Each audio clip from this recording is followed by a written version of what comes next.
சில பேஷண்ட் என்கிட்ட காமனாக கேட்குற கொஷின்ஸ் பார்த்தீங்கன்னா, ஏதாவது ஒரு ரீசனுக்காக பிளட் சுகர் செக் பண்ணி பார்த்துருப்பாங்க. அவங்களுக்கு சுகர் இருந்திருக்கும். ஆனால் வந்துட்டு எனக்கு சிம்டம்ஸ் இல்லை, அப்புறம் நான் ஏன் மெடிசின்ஸ் எடுக்கணும் அப்படிங்கிற மாதிரி கேட்பாங்க. சிம்டம்ஸ் இல்லைனாலும் உங்களுக்கு பிளட் சுகர் பார்த்துட்டோ 3 மந்த் ஆவரேஜோட அந்த HbA1cங்கிற டெஸ்ட் பார்த்துட்டு உங்களுக்கு சுகர் இருக்குது அப்படின்னு கன்ஃபார்ம் பண்ணால் மெடிசின்ஸ் எடுக்கிறது ரொம்ப அவசியம். ஏன் மெடிசின்ஸ் எடுக்கணும் அப்படிங்கிறது பார்த்தீங்கன்னா, உங்களுக்கு சுகர்னால அந்த காம்ப்ளிகேஷன்ஸ் வராமல் தடுக்க முடியும்.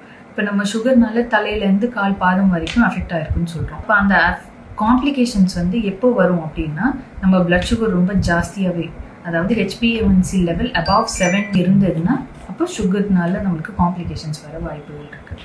இப்போ இந்த HbA1c லெவல் ஏறாமல் நம்ம நார்மல் சுகரில் மெயின்டைன் ஆகும்போது தான் இந்த காம்ப்ளிகேஷன்ஸ் நம்மளுக்கு வராது. ஸோ அந்த காம்ப்ளிகேஷன்ஸ் ப்ரிவெண்ட் பண்ணுறதுக்காக தான் நம்ம மெடிசின்ஸ் எடுக்கணும்.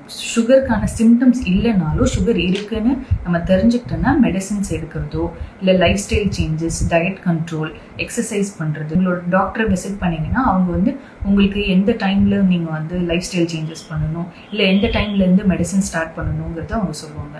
ஸோ அதுக்கேற்ற மாதிரி ஸ்டார்ட் பண்ணி காம்ப்ளிகேஷன்ஸை ப்ரிவெண்ட் பண்ணிக்கிறது ரொம்ப நல்லது. B fit, B healthy. Thank you.